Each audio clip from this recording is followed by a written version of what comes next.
साथियों नमस्कार। ज्ञान सिंधु कोचिंग क्लासेस में आपके साथ है आपका अपना दोस्त अरुणेश कुमार। आइए स्टार्ट करते हैं। साहित्य समाज का दर्पण है, ये एक बहुत ही महत्वपूर्ण निबंध है, आपके एग्जाम में आ सकता है, इसलिए इसको भी आप तैयार कर लीजिए। ठीक है बच्चों, तो अब ये आप देख ही सकते हैं कि कितने वर्षों में आया, 12 में आया, 14 में आया, 15, मतलब कितने वर्षों में आ चुका है ये। तो इसी से आप अंदाजा लगा सकते हैं कि कितना इंपॉर्टेंट ये हो सकता है। 2020 के भी 2 सेट्स में आया, तो आप ये समझ लीजिए कि आपके लिए भी बेहद इंपॉर्टेंट है, क्योंकि साहित्य तो समाज का दर्पण होता है। इसको बहुत ही खूबसूरत अंदाज में चलिए इसको शुरू करते हैं। अगर आपका देखिए, आपका कोई भी टॉपिक है, साहित्य समाज का दर्पण है, साहित्य और समाज या जीवन और साहित्य, तो आपको यही निबंध लिखना है। 9 से लगा के 12 तक सभी वर्ग के विद्यार्थियों के लिए जिनके में निबंध आता है।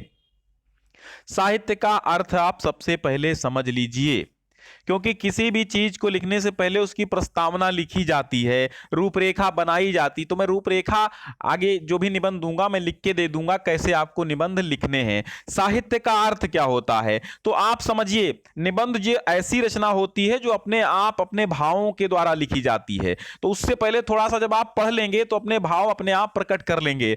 3 पेज 4 पेज कोई निबंध की सीमा नहीं होती है कि आप कितने शब्दों में लिखिए। निबंध आपका 3 पेज से कम नहीं होना चाहिए। अगर 3 पेज से कम आप निबंध लिखते हैं तो आप उसमें क्या लिखेंगे, है ना। मतलब आपको वो भावों को दर्शाना है, तो वो भाव आपके तभी प्रकट हो पाएंगे जब आपका निबंध लगभग 2 पेज से लेकर के 3 पेज, 2 से तो कम होना ही नहीं चाहिए, अन्यथा उतने अंक नहीं मिलते हैं जितने मिलने चाहिए। 2-2.5 पेज अगर होते हैं तो बिल्कुल पूर्णतः अंक मिलने की संभावना रहती है, फुल अंक। चलिए, साहित्य का अर्थ क्या होता है। साहित्य वह है जिसमें हित की भावना निहित होती है। हित, सहित, जो भी साहित्य हो वही तो साहित्य है। जो हित के साथ हो वही साहित्य। सहित, और सहित का मतलब जिसमें हित की भावना हो। साहित्य मानव के सामाजिक संबंधों को दृढ़ बनाता है, क्योंकि साहित्य में संपूर्ण मानव जाति का हित निहित रहता है।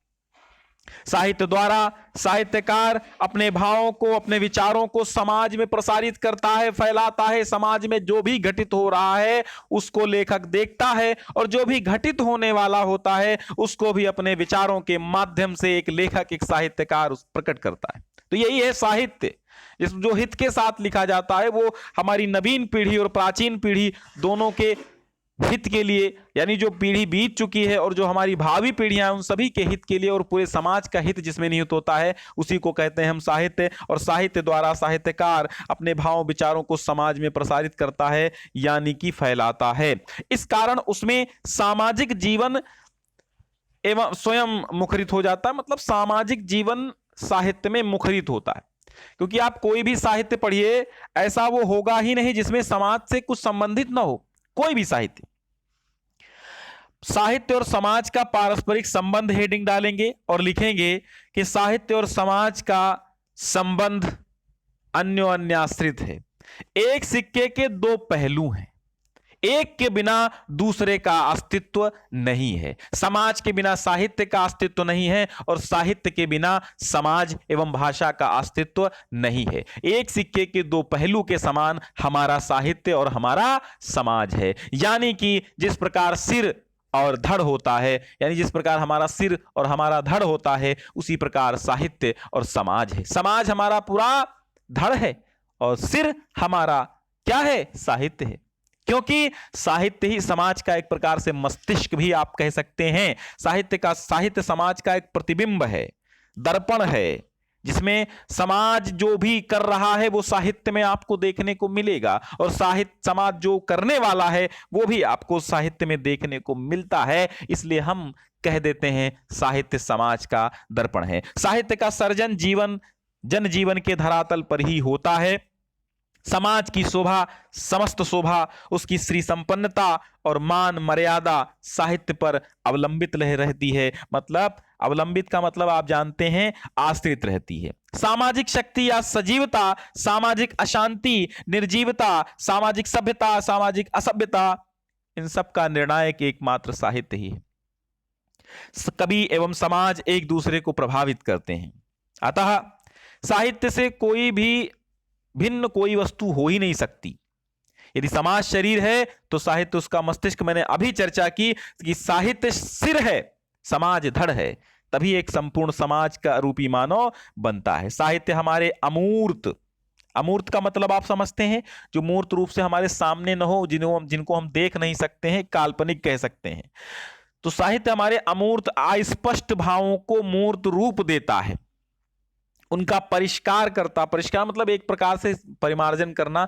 जैसे परिष्कार मतलब जैसे आप शरबत छानते हैं और गंदगी बाहर निकालते हैं, तो सब अपशिष्ट पदार्थ बाहर निकाल कर ही परिष्कृत किया जाता है किसी चीज को। अब वो हमारे विचारों की गुप्त शक्ति को सक्रिय करता, क्या? साहित्य। साथ ही साहित्य गुप्त रूप से हमारे सामाजिक संगठन और जातीय जीवन के विकास में निरंतर योग देता है। योग देता मतलब योगदान देता है। साहित्यकार हमारे महान विचारों का प्रतिनिधित्व करते हैं, इसलिए हम उन्हें अपने जातीय सम्मान और गौरव का संरक्षक बनाकर मानकर यथेष्ट सम्मान प्रदान करते हैं। शेक्सपियर एवं मिल्टन पर अंग्रेजों को गर्व है, हिंदुस्तान पर तुलसी, सूर, कबीर, कालिदास को गर्व है। कालिदास पर गर्व है, किसको? हिंदुस्तान को। प्राचीन पाश्चात्य देशों में शेक्सपियर, मिल्टन, अंग्रेजों को गर्व है कि उनके यहां शेक्सपियर पैदा हुए, उनके यहां मिल्टन, जॉन मिल्टन पैदा हुए। जॉन मिल्टन अंग्रेजी के सूरदास थे, तो हमारे पास हिंदी के सूरदास भी हैं। तो हिंदुस्तान को गर्व है कालिदास, सूर, तुलसी, कबीर, मीरा, मीर, तुलसी, गालिब, इन सब पर नाज है, हमें इन सब पर गर्व है। इस प्रकार साहित्य युग और परिस्थितियों की अभिव्यक्ति है। यह अभिव्यक्ति हृदय के माध्यम से होती है। कवि और साहित्यकार अपने युग को अपने आंसुओं से सींचते हैं, ताकि आने वाली पीढ़ियां उनके मधुर फल का रसास्वादन करें, चखें उन फलों को। यही साहित्य और समाज है। साहित्य पर समाज का प्रभाव, देखिए, कोई भी साहित्य हो उसमें अश्लीलता नहीं होती है, कोई भी साहित्य हो उसमें गंदगी नहीं होती। अगर वो साहित्य हमारे समाज की दृष्टि से लिखा गया तो उसमें अश्लीलता की कोई जगह नहीं है। हमारे साहित्य में सभ्यता और संस्कार होते हैं। हमारा साहित्य हमारे समाज को नवनिर्मित करता है, हमारी भावी पीढ़ियों को नवीन करता है, भावी पीढ़ियों को संस्कारवान बनाता है, सभ्यतावान बनाता है। साहित्य और समाज का ठीक वही संबंध है जो आत्मा और शरीर का है। आत्मा निकल जाने से शरीर नश्वर होता है, उसी प्रकार साहित्य अगर समाज से निकाल दिया जाए तो हमारा समाज भी एक नाशवान समाज, एक मृत समाज के समान हो जाएगा। जिस प्रकार बिना आत्मा के शरीर व्यर्थ है, वैसे ही बिना साहित्य के समाज का कोई अस्तित्व, कोई वजूद नहीं, कोई दिलचस्पी नहीं है। साहित्य के निर्माण में समाज का प्रमुख हाथ होता है, इसलिए समाज में होने वाले परिवर्तनों का प्रभाव साहित्य पर बराबर पड़ता रहता है। समाज में गुंडागर्दी हुई, साहित्य में गुंडागर्दी की कहानियां लिखी जाने लगी। समाज में सभ्यता वाली कोई बात हुई तो साहित्य भी सभ्यता वाली बात लिखता है। तो यदि कोई साहित्य सामाजिक परिवर्तनों से अछूता रह गया तो निश्चय ही वो निष्प्राण है, वो साहित्य नहीं है। जो समाज को दिखा ना सके रास्ता अच्छा, वो साहित्य नहीं कह सकते, उसे हम अच्छा साहित्य नहीं कह सकते। समाज को, इस भावी पीढ़ियों को जो बेहतर बनाए, जो सुचारू रूप से बनाए, सुस्पष्ट बनाए, बेहतर बनाए, उन्नतशील बनाए, अभ्युदय के रास्तों पर ले जाए, वही साहित्य है, वही अच्छा साहित्य है। सामाजिक परिवर्तनों से अछूता रह गया तो निश्चय ही वो निष्प्राण है। उदाहरण के लिए, यदि आधुनिक युग में कोई साहित्यकार श्रृंगार की रचनाएं अलापने लगे तो वो निश्चय ही आज के सामाजिक परिवर्तन से अछूता है, और उसका साहित्य न तो युग का प्रतिनिधित्व कर सकने में समर्थ होगा और न भावी पीढ़ी को नई दिशा देने पर में ही नई दिशाएं दे पाएगा। आप देखते हैं ना, रामधारी सिंह दिनकर ने वीर रस में क्यों लिखा? आप राष्ट्रीय सांस्कृतिक काव्यधारा चली, भारतेंदु ने भी बहुत सारी अंग्रेजों के खिलाफ रचनाएं लिखी। क्यों लिखी? क्योंकि साहित्य समाज का दर्पण है, और साहित्य समाज की प्रतिबिंब को दिखाना चाहता है, उसकी परछाई को अपने आप में समा करके दिखाना चाहता है इस मनुष्य को कि तुम्हारी परछाई क्या है, तुम क्या हो, तुम्हारा समाज क्या है, आज की दुनिया क्या है, वो साहित्य झलकाता है। और अगर साहित्य समाज से अलग हो गया तो वो साहित्य नहीं कहलाएगा, उसका कोई अस्तित्व, उसका कोई वजूद, उसका कोई अहमियत नहीं रह जाएगी। यानी युग का प्रतिनिधित्व तो नहीं करता है तो वो साहित्य बहुत बेकार है। जब श्रृंगारी रीत काल में श्रृंगार की चर्चाएं होती थी तो श्रृंगार रस लिखा गया। जब युद्धों का सजीव वर्णन वीर गाथा काल में हो रहा था, आदि काल में हो रहा था, तो लोगों ने वीर गाथा की रचनाएं लिखी, ओज की रचनाएं लिखी, वीर से उत्प्रोत उत्साह से भयानक रसों से परिपूर्ण रचनाएं लिखी। अब वहां पर कोई करुण रस की रचनाएं लिखता तो क्यों कोई सुनता और क्यों समाज उसको मान्यता देता? इसलिए समाज का प्रतिनिधित्व जो साहित्य नहीं करेगा वो साहित्य अपना अस्तित्व बनाए नहीं रह सकता। समाज पर साहित्य का प्रभाव, ठीक है, समाज पर साहित्य पर समाज का प्रभाव, ये तो एक बात हमने कर दी कि साहित्य पर समाज का क्या प्रभाव है। ठीक है। अब समाज पर साहित्य का क्या प्रभाव, वो तो बात आपने की थी कि साहित्य पर समाज का प्रभाव, समाज यानी समाज साहित्य पर कैसे इफेक्ट डालता है। अब यहां पर समाज पर इफेक्ट साहित्य कैसे डालता है, उसके उल्टा बात यहां पर करेंगे हम। एक और जहां साहित्य समाज से अपनी जीवनी शक्ति ग्रहण करता है, दूसरी ओर वो समाज के पूर्णता बौद्धिक, मानसिक, सांस्कृतिक एवं राजनीतिक विकास के लिए दिशा निर्देश देता है। साहित्य की छाया में जब भी ये समाज सोया होता है, जब भी हमारा देश सोया होता है, तो एक साहित्यकार, एक कवि जगाता है, इस देश को जगाने का काम करता है। और जिस दिन सच्चाई नहीं लिखी जाएगी, तो किसी ने कहा है कि जिस दिन भी हिचकिचाएंगे लिखने में हकीकत, कागज को फाड़ देंगे, कलम तोड़ देंगे हम। तो ये एक बात है कि अगर उस युग की बात ना की जाए तो बेकार है साहित्य। एक और जहां मतलब साहित्य समाज से अपनी जीवनी शक्ति ग्रहण करता है, दूसरी ओर समाज के पूर्णता बौद्धिक, मानसिक, सांस्कृतिक और राजनीतिक विकास के लिए गाइडेंस भी करता है, दिशा निर्देश भी प्रदान करता है।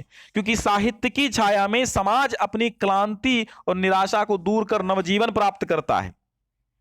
साहित्य से ही प्रेरणा लेकर समाज अपना भावी मार्ग निर्धारित करता है। अब समाज की भावी पीढ़ियां आगे साहित्य के हिसाब से ही चलती हैं। समाज जहां युग भावना में डूबा हुआ, निष्क्रिय और निष्प्राण पड़ा रहता है, साहित्य उसमें युग चेतना का स्वर भर देता है, उसे जगाता है, उसे सारी परिस्थितियों से जूझने के लिए प्रोत्साहित करता है। आइए हम उपसंहार डालते हैं, यानी कि जिसको हम कंक्लूजन कहते हैं, यानी कि जिसको हम कहते हैं निष्कर्ष। अब हमने क्या निष्कर्ष निकाला है इस निबंध को लिख करके, तो आइए हम बताते हैं आपको। इस प्रकार स्पष्ट है या अतः हम ये देखते हैं कि किसी जाति अथवा समाज का साहित्य उस जाति, उस समाज की शक्ति अथवा सभ्यता का द्योतक है।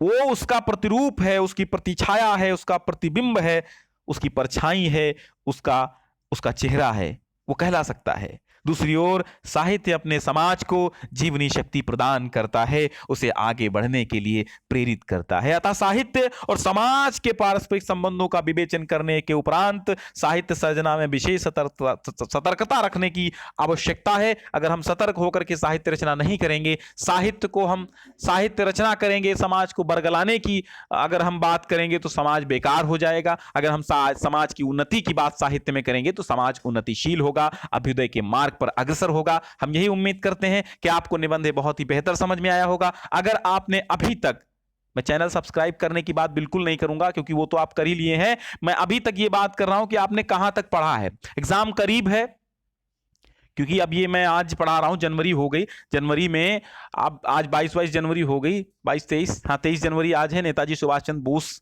उनका मैं नमन करता हूं उनको, उनकी जयंती विशेष है आज।